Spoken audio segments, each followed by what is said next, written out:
Hello दोस्तों, नमस्कार। बात कर लेते हैं दिन भर की सारी बड़ी खबरों की, जहां सबसे पहले आपको बताएंगे नए साल के जश्न के बीच खुशियों में भंग डालने की कोशिश की है पाकिस्तान ने। बताएंगे दोस्तों, सीमा से सटे अरनिया के खेत में एक बहुत बड़ी संदिग्ध वस्तु मिली है पाकिस्तान की। वहीं बताएंगे पाकिस्तान स्थित आतंकियों के आका की संपत्ति कुर्क कर ली गई है। जम्मू कश्मीर के राजौरी में बड़ा एक्शन लिया है भारतीय सेना ने। तो वहीं क्या बांग्लादेश बनने जा रहा है दूसरा सीरिया। दोस्तों, तस्लीमा नसरीन ने पोस्ट करके जताई चिंता, क्योंकि आईएस आतंकियों की तरह दिखाई दे रहे हैं वहां के बच्चे। दोस्तों, आप भी देखकर हो जाएंगे दंग, जाएंगे चौंक। जी हाँ, वहीं डोनाल्ड ट्रंप की टैक्स धमकी का भारत ने निकाला तोड़, चीन को चकमा देते हुए बनाई नई रणनीति। आप भी जानकर कहेंगे वाह, क्या है ये भारत की नीति। तो वहीं उससे भी बड़ी और खुशखबरी वाली खबर बताएंगे भारत को लेकर, जहां पर गिरने जा रही है जस्टिन ट्रूडो की सरकार। जी हां, सारी जानकारियां विस्तार से बताएंगे। बस आप वीडियो के लास्ट तक बने रहेगा। और खबरों में आगे बढ़ने से पहले देश भारत का निरंतर समर्थन करते हैं तो इस वीडियो को लाइक करके, चैनल को सब्सक्राइब करके, बेल आइकन दबा के कमेंट में जय हिंद अवश्य कहिएगा। बात कर लेते हैं अब पहली और सबसे बड़ी खबर की, जहां जम्मू सीमा से सटे अरनिया के खेत में मिला पाकिस्तानी गुब्बारा। गाँव वालों ने बीएसएफ को तुरंत प्रभाव से बुलाया। बता दें, अरनिया में सीमावर्ती गांव पिंडी चाड़का के एक खेत में पाकिस्तानी गुब्बारा मिला है। दोस्तों, उसे बीएसएफ की 148 बटालियन को सौंप दिया गया है। जानकारी के मुताबिक कमल कुमार निवासी काकू अपने खेतों में जा रहा था। इस दौरान उसने देखा कि कोई गोल आकार की चीज एक खेत में पड़ी है। जैसे ही वो उसके पास पहुंचा तो पाया कि वो पाकिस्तान से आया हुआ गुब्बारा है। उस पर उर्दू में कुछ लिखा भी था। इस पर तुरंत इसकी सूचना बीएसएफ को दी गई। पीतल पोस्ट पर तैनात 148 बटालियन के जवान मौके पर पहुंच गए। उन्होंने गुब्बारा अपने कब्जे में लिया। अक्सर सीमा से सटे गांव में पाकिस्तान की तरफ से गुब्बारे आते हैं। हाल में ही अंतर्राष्ट्रीय सीमा की चिनाज पोस्ट पर बीएसएफ ने एक ड्रोन को मार गिराया था। इसके चलते क्षेत्र में हाई अलर्ट है दोस्तों। और वैसे भी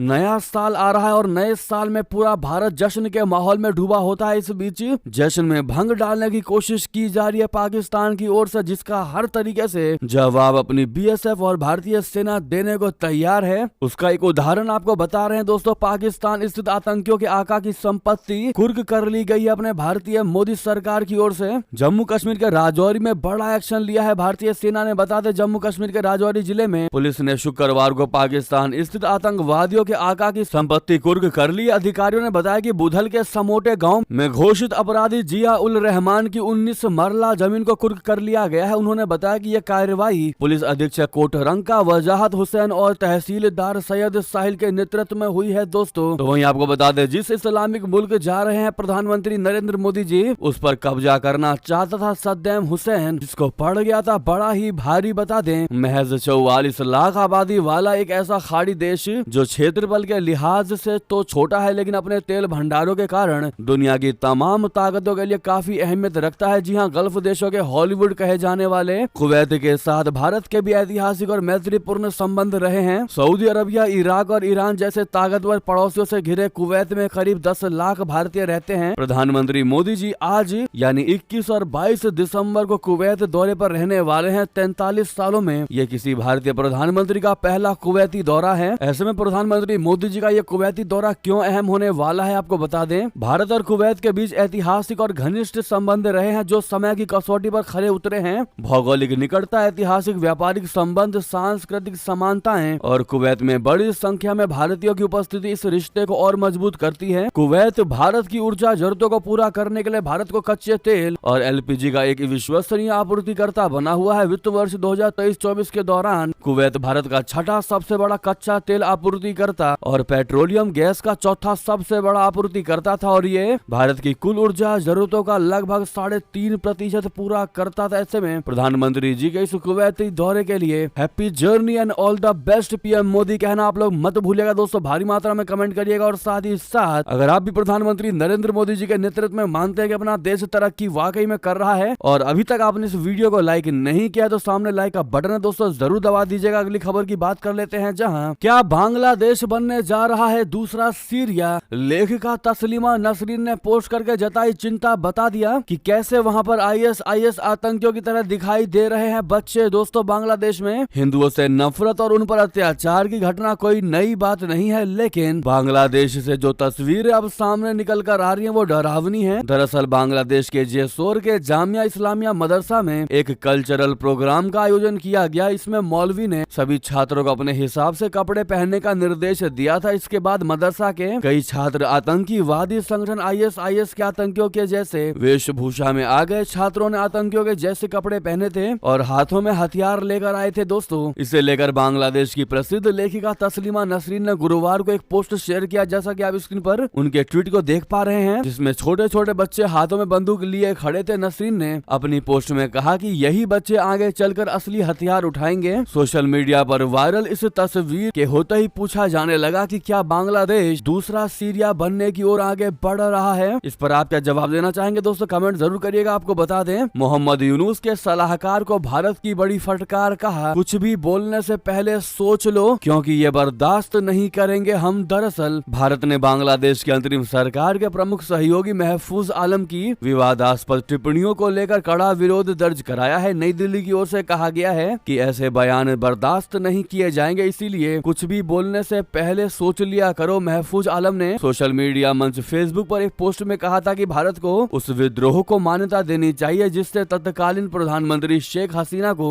इस्तीफा देने पर मजबूर होना पड़ा था। उन्होंने इस पोस्ट में हसीना सरकार के पतन को लेकर भारत पर टिप्पणी की। पश्चिम बंगाल, असम और त्रिपुरा को बांग्लादेश का हिस्सा भी बताया था, हालांकि बाद में इसको हटा दिया गया। अब ऐसे में विदेश मंत्रालय के प्रवक्ता रणधीर जायसवाल जी ने कहा कि हमने इस मुद्दे पर बांग्लादेश के समक्ष अपना कड़ा विरोध दर्ज कराया है। हमें पता चला है कि जिस पोस्ट का जिक्र किया जा रहा है उसे कथित तौर पर हटा दिया गया है। हम सभी संबंधित पक्षों को याद दिलाना चाहेंगे कि वे अपनी सार्वजनिक टिप्पणियों के प्रति सचेत रहें। दोस्तों, मीडिया में एक बड़ी रिपोर्ट निकलकर सामने आई है कि अब तक बांग्लादेश में सांप्रदायिक हिंसा की 88 घटनाएं हुई हैं, जिनमें हिंदू मंदिरों में उपद्रव, मूर्तियां तोड़ी गई हैं। दरअसल मीडिया रिपोर्ट के मुताबिक हाल की घटनाओं में बांग्लादेश के मेमन सिंह और दिनाजपुर में 2 दिनों के भीतर 3 हिंदू मंदिरों में तोड़फोड़ की गई है। इस तोड़फोड़ में 8 मूर्तियों को क्षतिग्रस्त कर दिया गया है। पुलिस ने एक मंदिर में तोड़फोड़ के मामले में एक व्यक्ति को गिरफ्तार किया है। यानी कि बात अगर सांप्रदायिक हिंसा की करें तो अब तक 88 ऐसे मामले सामने आ चुके हैं, लेकिन बांग्लादेश में कुल हिंदू और ईसाइयों के हमले की बात करें तो 2200 हमले हो चुके हैं हिंदुओं और ईसाइयों पर कुल मिलाकर। जी हाँ, ऐसे में अगर आप भी मानते हैं कि मोहम्मद यूनुस को इस्तीफा दे देना चाहिए और चुनाव करवा देने चाहिए तो अपनी राय देना मत भूलिएगा दोस्तों, और वीडियो को लाइक करना मत भूलिएगा। वहीं आपको बता दें, इतना ही नहीं, पाकिस्तान को लेकर भी भारतीय विदेश मंत्रालय ने कड़ा जवाब दिया। कहा, पाकिस्तान के मिसाइल कार्यक्रम पर हमारी बारीकी से नजर है, घटनाक्रम को लेकर हम अलर्ट हैं। जी हाँ, भारत ने शुक्रवार को कहा कि वो अपनी सुरक्षा पर असर डालने वाले सभी घटनाक्रमों पर बहुत बारीकी से नजर रखता है और नई दिल्ली उचित रूप से कार्रवाई करता है। विदेश मंत्रालय के प्रवक्ता रणधीर जायसवाल ने पाकिस्तान के बैलिस्टिक मिसाइल कार्यक्रम पर भारत के रुख के बारे में पूछे जाने पर यह बात कही। दोस्तों, वहीं बता दें, डोनाल्ड ट्रंप की टैक्स धमकी का भारत ने निकाला तोड़, चीन को चकमा देते हुए बनाई नई रणनीति। दरअसल भारत ने अमेरिका के साथ व्यापारिक संबंधों को नई ऊंचाई पर ले जाने की तैयारी कर ली है। ट्रंप के रेसिप्रोकल टैक्स की चुनौती का सामना करने और चीन के साथ व्यापारिक प्रतिस्पर्धा में बढ़त हासिल करने के लिए भारत ने एक मजबूत रणनीति तैयार की है। सूत्रों के मुताबिक भारत अमेरिका से आयातित कुछ उत्पादों पर टैरिफ में कटौती करने और व्यापक व्यापारिक और निवेश समझौता करने की दिशा में कदम बढ़ा रहा है। दोस्तों, भारतीय वाणिज्य मंत्रालय के वरिष्ठ अधिकारियों ने संकेत दिया है कि कुछ अमेरिकी उत्पादों जैसे पार्क और हाई एंड मेडिकल उपकरणों पर आयात शुल्क में कमी की जा सकती है। फिलहाल पार्क पर भारत लगभग 45% टैरिफ लगाता है। इसके अलावा हार्ले डेविडसन जैसी लग्जरी मोटरसाइकिल्स और पेस मेकर जैसे चिकित्सा उपकरणों पर 25% से 60% के बीच टैरिफ को घटाने की संभावना पर विचार किया जा रहा है। जी हाँ, दरअसल ट्रंप प्रशासन की व्यापार असंतुलन की चिंताओं को कम करने के लिए भारत ने अमेरिका से तरलीकृत प्राकृतिक गैस, कच्चे तेल और रक्षा उपकरणों की खरीद बढ़ाने की योजना भी बना दी है। दोस्तों, सरकारी सूत्रों के मुताबिक ऊर्जा आयात में सालाना 5 से 10 बिलियन डॉलर तक की वृद्धि की जा सकती है। वहीं आपको बता दें, कनाडा में गिरने जा रही है ट्रूडो सरकार, खालिस्तान समर्थक नेता की बगावत, कहा अविश्वास प्रस्ताव लेकर आएंगे। जी हाँ, कनाडा में जस्टिन ट्रूडो सरकार अब बस चंद ही दिनों की मेहमान है। दरअसल ट्रूडो सरकार की सहयोगी रही न्यू डेमोक्रेटिक पार्टी ने ऐलान किया है कि वो जल्द ही अविश्वास प्रस्ताव लाने जा रही है। एमडीपी के नेता जगमीत सिंह ने कहा है कि वे 27 जनवरी को हाउस ऑफ कॉमन्स के निर्वासित सदन के शीतकालीन अवकाश से लौटने के बाद औपचारिक रूप से अविश्वास प्रस्ताव पेश करेंगे। अभी तक न्यू डेमोक्रेटिक पार्टी को ट्रूडो सरकार के लिए संकट मोचक के रूप में देखा जा रहा था। अगर सभी विपक्षी दल अविश्वास प्रस्ताव का समर्थन करते हैं तो प्रधानमंत्री के रूप में 9 साल से अधिक समय के बाद ट्रूडो हट जाएंगे और कनाडा में चुनाव होंगे। जस्टिन ट्रूडो की लोकप्रियता पूरे देश में तेजी से गिर रही है। पिछले 18 महीनों में हुए कई सर्वेक्षणों से पता चलता है कि महंगाई और आवास संकट से मतदाताओं में गुस्सा है और वे हर कीमत पर जस्टिन ट्रूडो को प्रधानमंत्री पद से हटाना चाहते हैं। ऐसे में दोस्तों आप में से कौन कौन ये चाहता है कि जस्टिन ट्रूडो की सरकार कल गिरे, इससे बेहतर है कि आज गिर जाए? बताना मत भूलिएगा। वहीं आपको बता दें, भारतीय और वियतनाम तटरक्षक बल का संयुक्त अभ्यास हुआ पूरा। दोनों देशों की दिखी ताकत। जी हां, भारतीय और वियतनाम तटरक्षक बल का संयुक्त अभ्यास शुक्रवार को पूर्ण हो गया। वियतनाम तटरक्षक जहाज CSB 8005 शुक्रवार को कोच्चि से रवाना हुआ। इस सफल यात्रा के बाद वियतनाम तटरक्षक बल और भारतीय तटरक्षक बल यानी ICG के बीच साझेदारी मजबूत हुई। ICG ने एक बयान में ये जानकारी दी। कोच्चि के तट पर एक सहयोगात्मक समुद्री अभ्यास संपन्न हुआ जो भारतीय और वियतनामी तटरक्षकों के बीच सहयोग में एक महत्वपूर्ण कदम है। वियतनामी पोत CSB 8005 शुक्रवार को कोच्चि से रवाना हुआ जो एक यात्रा का समापन था जिसने दोनों देशों के समुद्री बलों के बीच संबंधों को और मजबूत किया है। वहीं बता दें, चीन ने फिलीपीनी विमान को खदेड़ा। दक्षिण चीन सागर में मचा बवाल, कहा वापस लौटो नहीं तो मार दिए जाओगे। जी हां, चीन और फिलीपींस के बीच दक्षिण चीन सागर में तनाव एक बार फिर चरम पर पहुंच गया है। चीनी तटरक्षक बल ने गुरुवार को विवादित इलाके में घुसे एक फिलीपीनी विमान को खदेड़ दिया। चीनी तटरक्षक ने रेडियो पर चेतावनी दी है कि अगर विमान इलाके से वापस नहीं निकला तो उसे मार गिराया जाएगा। ऐसे में फिलीपीनी विमान ने अपना रास्ता बदला और पीछे लौट गया। इस घटना को फिलीपींस ने संप्रभुता का उल्लंघन करार दिया है और चीन पर हालात को बिगाड़ने का आरोप लगाया है। चीनी तटरक्षक बल के मुताबिक चीन ने गुरुवार को विवादित दक्षिण चीन सागर के तटवर्ती क्षेत्र में हवाई क्षेत्र में अवैध रूप से घुसपैठ करने वाले फिलीपीन विमान को खदेड़ दिया। वहीं बता दें, ब्रिटेन से बड़ी खबर, ब्रिटिश PM स्टारमर ने भारतवंशी क्रश रावल को संसद के लिए किया है नामित। किंग चार्ल्स तृतीय से मंजूरी अभी भी बाकी। दरअसल बता दें, ब्रिटेन के प्रधानमंत्री कीर स्टारमर ने शुक्रवार को लंदन स्थित भारतीय मूल के एक पेशेवर और प्रवासी समूह लेबर इंडियंस के अध्यक्ष को हाउस ऑफ लॉर्ड्स के लिए नामांकित किया है। यह नामांकन उनके द्वारा 30 नए राजनीतिक साथियों के रूप में किया गया है जिन्हें किंग चार्ल्स तृतीय द्वारा मंजूरी दी जाएगी। क्रश रावल जो फेथ इन लीडरशिप के संस्थापक और निदेशक हैं, उनको 2018 में महारानी एलिजाबेथ द्वितीय द्वारा OBE यानी order of the British Empire से सम्मानित किया गया था। उनका संगठन ऑक्सफोर्ड विश्वविद्यालय में स्थित है और ये अंतर विश्वास संबंधों को बढ़ावा देने का काम करता है। वहीं बता दें, क्या व्हाइट हाउस में लगी इमरजेंसी, बाइडेन और कमला हैरिस ने रद्द कर दी क्रिसमस की ट्रिप, लौट गए वापस। व्हाइट हाउस, जी हां, अमेरिका के राष्ट्रपति जो बाइडेन और उपराष्ट्रपति कमला हैरिस ने अचानक अपना हॉलिडे प्लान रद्द कर दिया है। कुछ रिपोर्ट्स के मुताबिक इससे व्हाइट हाउस में इमरजेंसी की स्थिति की अटकलों को बल मिला है। रिपोर्ट के मुताबिक जो बाइडेन ने डेलावेयर में अपने क्रिसमस सेलिब्रेशन का प्लान रद्द कर दिया है और वो व्हाइट हाउस लौट आए हैं, जबकि उपराष्ट्रपति कमला हैरिस ने घोषणा की है कि वो कैलिफोर्निया की यात्रा नहीं करेंगी। गुरुवार की देर रात Biden first lady Jill Biden के साथ अपने काफिले के साथ तेजी से निकलते देखे गए। हालांकि व्हाइट हाउस ने अभी तक कोई बयान नहीं दिया है, लेकिन सोशल मीडिया यूजर्स इस मामले को लेकर कई तरह की अटकलें लगा रहे हैं। दोस्तों वहीं बता दें, आपदा में अवसर से जुड़ी खबर, CDS चौहान जी ने कहा कि यूरोप और वेस्ट एशिया के युद्धों ने भारतीय व्यापारियों को मौके दिए हैं। जी हां, यूरोप और पश्चिम एशिया में चल रहे युद्धों को लेकर CDS चौहान जी ने अपनी बात रखी। उन्होंने कहा कि इन दोनों जगहों पर चल रहे युद्धों से ग्लोबल सप्लाई चेन में दिक्कतें पैदा हुई, लेकिन ग्लोबल सप्लाई चेन पर पड़ी इस आपदा के जरिए भारतीय व्यापारियों के लिए नए अवसर भी खुले। हमारे व्यापारियों को दुनिया भर में और भी ज्यादा और बेहतर काम करने का अवसर मिला है। 21वें young Indian national summit tech pride को संबोधित करते हुए जनरल चौहान जी ने मौजूदा समय को तकनीकी, आर्थिक और पर्यावरणीय क्षेत्रों में बड़े परिवर्तन का दौर बताया। उन्होंने इस बात पर भी जोर दिया कि हमें हर आपदा को एक अवसर में बदलने की आवश्यकता है। वहीं बता दें, चीन ने श्रीलंका से जुड़ी खबर, जहां राष्ट्रपति दिशा नाइके और PM हरिणी की CPPCC उपाध्यक्ष से हुई मुलाकात BRI के तहत तेजी से विकास पर सहमति की। यह खबर बता दें, श्रीलंका और चीन ने अरबों डॉलर की बेल्ट एंड रोड इनिशिएटिव के तहत उच्च गुणवत्ता वाले विकास को आगे बढ़ाने की अपनी प्रतिबद्धता दोहराई है। एक मीडिया रिपोर्ट के मुताबिक राष्ट्रपति अनुरा कुमारा दिशा नाइके और प्रधानमंत्री हरिणी अमर सूर्या ने बीते मंगलवार और बुधवार को चीनी पीपल्स पॉलिटिकल कंसल्टेटिव कॉन्फ्रेंस यानी CPPCC के उपाध्यक्ष किन बायोंग से मुलाकात की। ये बैठक दिशा नाइके की भारत यात्रा के बाद हुई है, जहां उन्होंने भारतीय नेताओं के साथ बातचीत की थी। इस बैठक में श्रीलंकाई नेताओं ने आर्थिक और सामाजिक विकास में सहायता के लिए चीन का आभार व्यक्त किया। वहीं बता दें, बांग्लादेश को करारा जवाब, कनाडा को दिखाया आईना। चाइना। जी हाँ, भारत ने जमकर सुनाई खरी खरी दोस्तों पन्नू की हरकतों पर भारत ने अमेरिका को चेतावनी दी है। कह दिया धमकियों को बहुत गंभीरता से लेते हैं हम। भारत और अमेरिका के रिश्तों को मजबूती देने और दोनों के बीच चल रहे सुरक्षा सहयोग को लेकर केंद्र सरकार ने एक कमेटी बनाने का फैसला किया है। विदेश राज्य मंत्री कीर्ति वर्धन सिंह ने कहा कि अमेरिका द्वारा साझा किए गए इनपुट संगठित अपराधियों, हथियारों तस्करों, आतंकवादियों और ऐसे लोगों से साठगांठ से जुड़े हैं, जिसकी जांच हाई लेवल कमेटी करेगी। आपको बताते चलें कि अमेरिका ने हाल ही में कनाडा और भारत के बीच कूटनीतिक विवाद में हस्तक्षेप करते हुए भारत से खालिस्तानी आतंकी और कनाडाई नागरिक हरदीप सिंह निज्जर की हत्या की साजिश के आरोपों को गंभीरता से लेने का आग्रह किया था। तो वहीं थर थर कांपेंगे भारत के दुश्मन देश। सेना के लिए 7600 करोड़ में होगी तोपों की खरीद।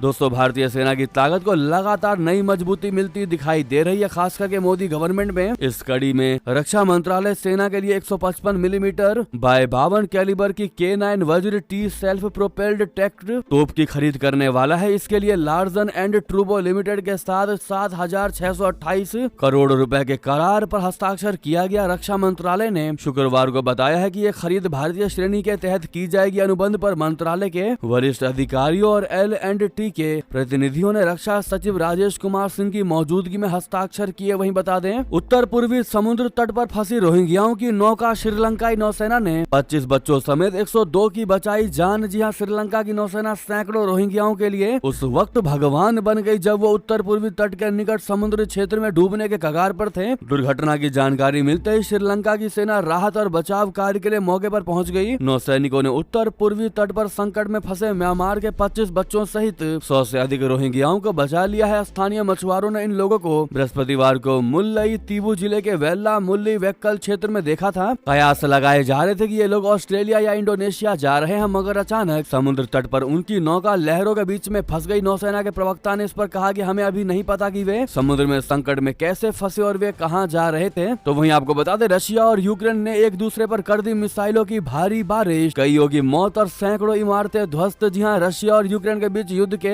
3 साल होने में अब केवल 2 से 3 महीने का समय ही बच गया है। इस दौरान युद्ध ने और अधिक भयावह रूप धारण कर लिया है। दोस्तों, दोनों देश एक दूसरे के ऊपर इस वक्त ताबड़तोड़ हवाई हमले कर रहे हैं। रशिया ने शुक्रवार को तड़के यूक्रेन की राजधानी कीव पर बैलिस्टिक मिसाइल से हमला किया, जिसमें एक व्यक्ति की मौत हो गई जबकि 9 अन्य घायल हो गए। अधिकारियों ने ये जानकारी दी। तो वहीं भारत में मलेरिया के मामलों में उल्लेखनीय गिरावट देखने को मिली है, जिसकी WHO ने भरकर सराहना की। जी हाँ, भारत में मलेरिया के मामलों और इससे जुड़े मृत्यु दर में उल्लेखनीय गिरावट आई है। विश्व स्वास्थ्य संगठन यानी WHO की ओर से जारी विश्व मलेरिया रिपोर्ट में यह जानकारी दी गई है। इस रिपोर्ट में बताया गया है कि भारत में मलेरिया के मामले 2017 में 64 लाख से 69% घटकर 2023 में 20 लाख हो गए हैं। इसी प्रकार इसी अवधि में मलेरिया से होने वाली अनुमानित मौत 11,100 से घटकर 3500 यानी 68% की कमी रह गई है। वाकई में हर तरीके से अपना भारत विकास कर रहा है। दोस्तों, ये तो बात माननी पड़ेगी। इसी बात पर वीडियो को लाइक करना मत भूलिएगा। अभी तक आपने लाइक नहीं किया है तो साथ ही साथ आपको बता दें, जयपुर टैंकर ब्लास्ट मामले में अब तक 11 लोगों की मौत की खबर है। 200 मीटर तक तांडव करती रही आग। दोस्तों, इमारतें, गाड़ियां सब हुई जलकर खाक। जी हाँ, जयपुर अजमेर राजमार्ग यानी हाईवे पर LPG टैंकर ट्रक दुर्घटना में मरने वालों की संख्या शुक्रवार 20 दिसंबर 2024 की रात तक 11 हो गई। वहीं 43 लोग आग से झुलस गए। आधे से ज्यादा लोगों की हालत बेहद गंभीर बनी हुई है। 7 लोग अभी भी वेंटिलेटर सपोर्ट पर हैं। तो वहीं आपको बता दें, हरियाणा में पूर्व CM ओम प्रकाश चौटाला के निधन पर शोक। शनिवार को स्कूलों में रहेगा अवकाश। सरकार ने जारी किया आदेश। जी हाँ, हरियाणा सरकार ने INLD सुप्रीमो और हरियाणा के पूर्व मुख्यमंत्री चौधरी ओम प्रकाश चौटाला के निधन के बाद राज्य के सभी स्कूलों में अवकाश घोषित कर दिया है। चौटाला इंडियन नेशनल लोक दल यानी INLD के अध्यक्ष भी थे। शुक्रवार को गुरुग्राम में उन्होंने 89 वर्ष की आयु में अंतिम सांस ली। चौटाला के निधन के मद्देनजर शनिवार को हरियाणा के स्कूल बंद रहेंगे। हरियाणा सरकार ने शनिवार को सभी स्कूलों में छुट्टी घोषित कर दी है। तो उधर बुरे तरीके से फंस गए हैं राहुल गांधी। संसद में हाथापाई का मामला दिल्ली पुलिस ने क्राइम ब्रांच को सौंप दिया। सीन कर सकती है क्राइम ब्रांच रिक्रिएट यानी दोबारा से सीन को क्रिएट करेगी। बता दें, संसद भवन परिसर में धक्का मुक्की मामले में राहुल गांधी के खिलाफ दिल्ली पुलिस ने गुरुवार को FIR दर्ज कर ली थी, जिसे शुक्रवार को क्राइम ब्रांच को सौंप दिया गया है। ACP रमेश लांबा की देखरेख में इंस्पेक्टर पंकज मलिक की टीम मामले की जांच करेगी। यह मामला भाजपा की सांसद बांसुरी राज स्वराज,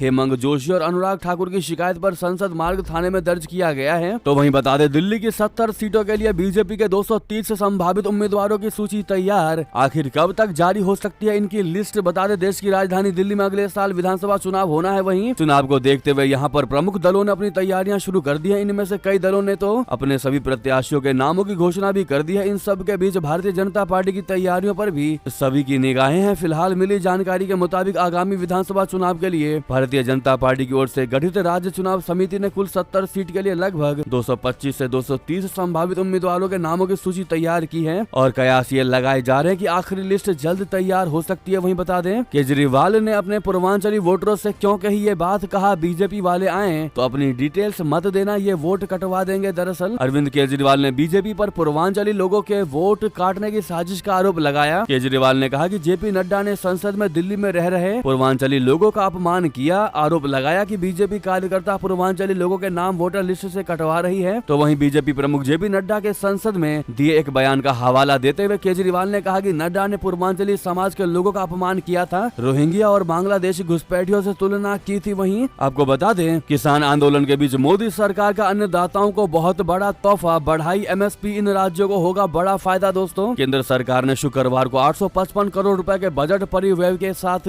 2025 सत्र के लिए खोपरा यानी नारियल गरी के न्यूनतम समर्थन मूल्य यानी एमएसपी में 422 रुपए तक की वृद्धि करके इसे 12,100 रुपए प्रति क्विंटल करने की घोषणा कर दी है। प्रधानमंत्री नरेंद्र मोदी की अध्यक्षता में हुई आर्थिक मामलों की मंत्रिमंडलीय समिति यानी सीसीईए की बैठक में खोपरा का एमएसपी बढ़ाने का निर्णय लिया गया। एक तरफ जहां प्रधानमंत्री नरेंद्र मोदी जी किसानों को लेकर सोचती नजर आ रही है, उनके समर्थन में फैसले ले रही है, तो उधर कांग्रेस अपनी राजनीति करने से बाज नहीं आ रही। कांग्रेसी प्रमुख खड़गे ने किसान विरोधी नीतियों को लेकर पीएम मोदी पर निशाना साधते हुए कहा कि लाठी डंडे और आंसू गैस नहीं आएंगे काम। जी हां, उन्होंने कहा कि किसान विरोधी नीतियों, जिद और झूठे वादों के कारण किसान सरकार से न्याय की गुहार लगा रहे हैं। ये टिप्पणी सुप्रीम कोर्ट के उस फैसले के बाद आई जिसमें किसान नेता जगजीत सिंह डल्लेवाल के अस्पताल में भर्ती होने का मामला पंजाब सरकार और डॉक्टरों पर छोड़ दिया गया। तो उधर सीएम योगी जी का भी एक बड़ा फैसला और अन्नदाता हुए खुश। बम्पर गिफ्ट पाकर किसानों ने लगाए जय श्री राम के नारे। जी हां, उत्तर प्रदेश में प्रगति के नए प्रतिमान स्थापित करके उत्तर प्रदेश को उत्तम प्रदेश बनाने के लिए प्रयासरत सीएम योगी आदित्यनाथ के फैसले ने जेवर के किसानों का जीवन खुशियों से भर दिया है। शुक्रवार को मुख्यमंत्री आवास पर किसानों के साथ खुले संवाद के बीच मुख्यमंत्री ने जेवर एयरपोर्ट के लिए तीसरे चरण के भूमि अधिग्रहण के एवज में दय प्रति कर को 3100 प्रति वर्ग मीटर से बढ़ाकर 4300 प्रति वर्ग मीटर तक करने की घोषणा की। इसके अलावा नियमानुसार ब्याज भी दय होगा। जी हाँ, तो वहीं दोस्तों अगर आप भी कुंभ मेले में जाने वाले महाकुंभ में, तो आपको बता दें स्पाइस जेट ने बड़ा ऐलान किया है कि 12 जनवरी से 28 फरवरी तक संचालित होंगी उनकी उड़ानें। महाकुंभ का इंतजार कर रहे देश भर के साधु संतों के साथ साथ लोगों का भी इंतजार खत्म हो गया है। 12 साल में एक बार लगने वाला महाकुंभ मेला 2025 में उत्तर प्रदेश प्रयागराज में लगेगा। महाकुंभ को लेकर एयरलाइंस कंपनी स्पाइस जेट ने ये बड़ा ऐलान किया है। स्पाइस जेट ने महाकुंभ के लिए प्रतिदिन विशेष उड़ानें शुरू करने का फैसला किया है। ऐसे में अगर आप भी बड़े ही दूर स्टेट में रहते हैं तो आप